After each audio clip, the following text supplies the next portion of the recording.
So without further ado, I want to just officially say MQAA is now Star Wars.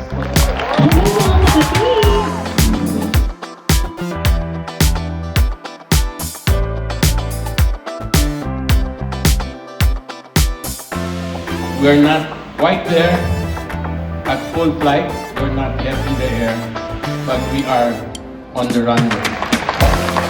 And we found ourselves together. And I take a lot of inspiration from my mom actually. And also I really believe that we worked hard to be here. Kaya pa kami mag-meet, lahat kami iba't iba yung kwento ng buhay namin. Pero ngayon, nandito na kami.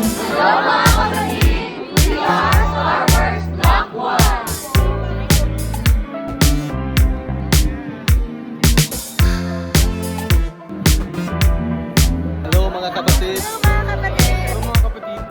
Hello mga kapatid.